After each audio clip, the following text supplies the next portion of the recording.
Hello, I'm Chris Williams from Read Comics They're Bad For You, the name of my YouTube channel. Or if you're watching this on BitChute, the name of that channel is Comic Freak. Well, how the mighty have fallen. J Abrams is crawling back to us on his hands and knees. Well, he might as well have. He's eating enough crow to make you think he can't even stand up straight, let alone walk, so he's just crawling on his belly like the worm he is.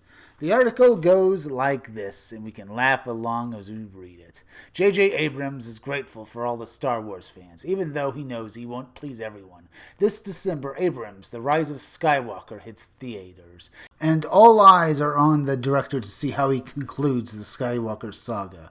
It's rather unenviable position for Abrams to be in, as he tasks with wrapping up a 9-movie arc in a way that's epic and satisfying.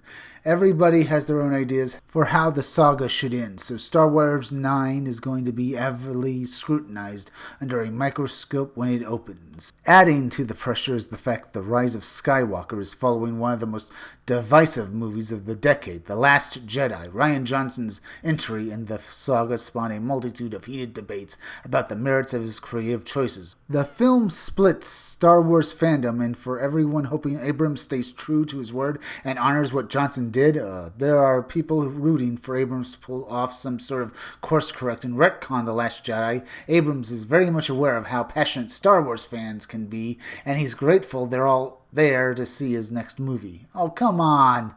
We don't want to see anything continuing from Rian Johnson's movie, and we don't want to see J Abrams course correct. There's no course correcting. The Last Jedi was a bomb, and you can't save The Rise of Skywalker because it's just going to be a bomb too, because Rian Johnson destroyed what J Abrams vandalized, with JJ coming back to completely see the complete destruction of the Star Wars franchise.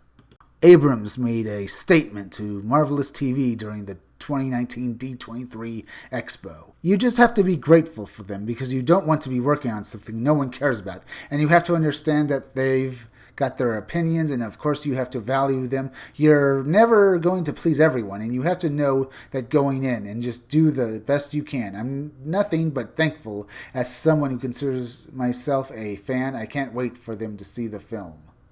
You should know I have another article that he made in 2018 calling Star Wars fans babies, and that we can't handle women taking a more direct role in the Star Wars saga. We'll get to that article after this one, and then we can really rip into J Abrams about what he's done.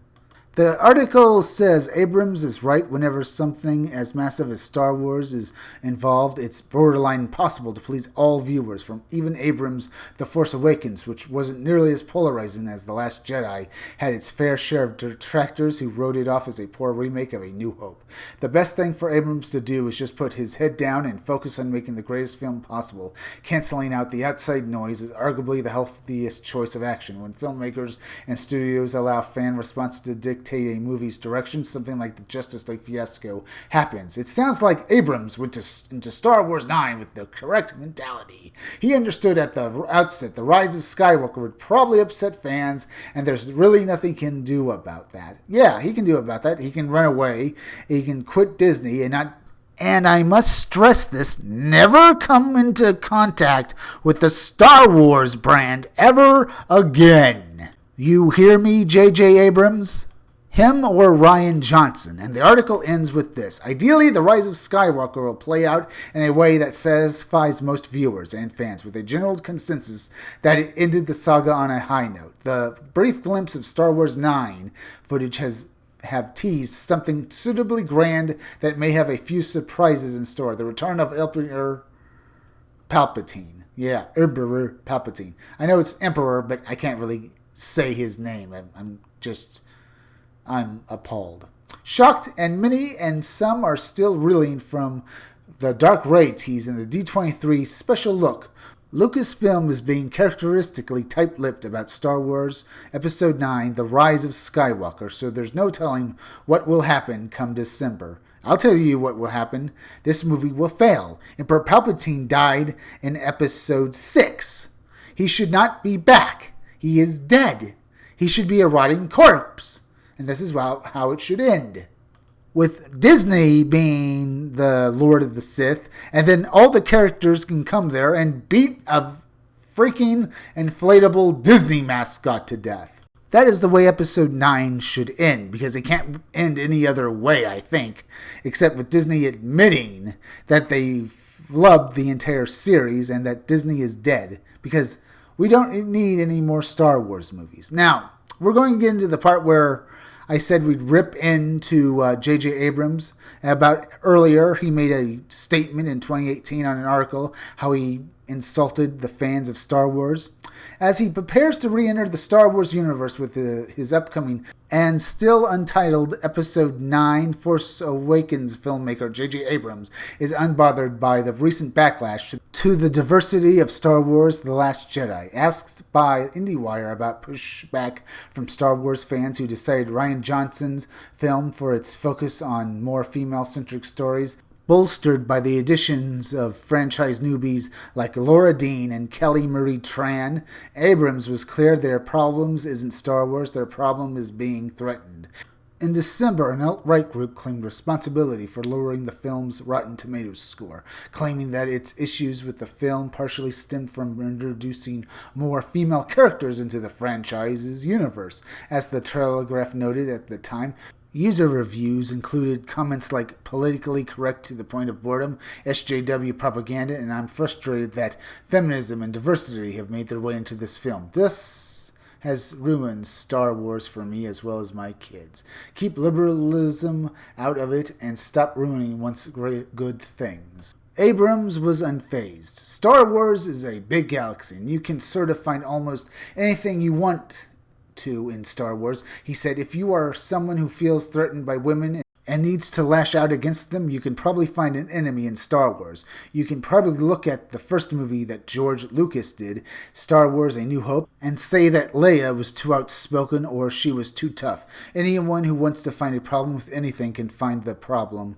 The internet seems to be made for that. Asked if a fan outcry would at all impact his vision for the upcoming film, Abrams was clear. Not in the least, he said, adding, there's a lot that I would like to say about it, but I feel like it's a little early to be having the episode 9 conversation. I will say that the story of Rey and Poe and Finn and Kylo-Ren, and if you look, there are 3 men and 1 woman to those that are complaining that there are too many women in Star Wars. Their story continues in a way that I couldn't be more excited about and cannot wait for people to see. Abrams has weathered this sort of blowback before, and I think anyone is going to have their point of view, Abrams said. Certainly something I discovered early on in the Star Wars world is that you are going to have an incredibly passionate and vocal fan base, and they're all going to have a lot of specific opinions. Equality in the industry is currently top of the mind for filmmaker, as Abrams is being honored next week with the Athena Film Festival Leading Man Award, giving to men in Hollywood who have a strong track record of serving as vocal allies and of effective advocates for women in entertainment. Previous honorees included Paul Feig and David Oyelowo. Oh, good. He's in cahoots with Paul Feig, huh? And they get the same award for the Athena Film Festival. Oh, that's just perfect, yeah. You mean Paul Feig should be proud of Ghostbusters 2016, that little weasel. And Paul Feig is in good company with J Abrams. They both insult their fan bases because of, despite what they say, they are more interested in getting woke points and getting praise from SJWs as well as their peers instead of pleasing their fans who pay them money. Now I just don't understand this. He insults us and he expects us to go see his movie because it's Star Wars. No, it is not. Without respect, we reject. Just like Doomcock has said, we will not go to see this movie. I am, and everyone else who's a fan of Star Wars, will boycott Episode 9. I tell you, that article, I just used portions of it about what he said about the fans and how they feel threatened with women. And you can see how his tune has changed from that article to the new one he's released, where he's trying to get fans to go back to see his Star Wars Episode 9. Well, we're not. That's about it for this video, so I'll go into my usual spiel. Subscribe. Make sure you're still subscribed because YouTube is going around unsubscribing people, so make sure you are still subscribed. If you're watching my videos but you have not subscribed, please just subscribe to me. Subscribe to me on YouTube at Read Comics They're Bad For You, the name of my YouTube channel. Then go over to BitChute and subscribe to my BitChute channel, Comic Freak. Hit that bell for notifications, hit that like button, and leave some comments down below. Also, could you please share this video, share it on Twitter, and share it on Facebook, because YouTube is also not promoting their creators' videos anymore, and it would really help me if you could please share this video. Keep checking back in future videos for more information on my own upcoming independent comic book, Scumdogs. I'm Chris Williams, and I'll be back again tomorrow with another video or review.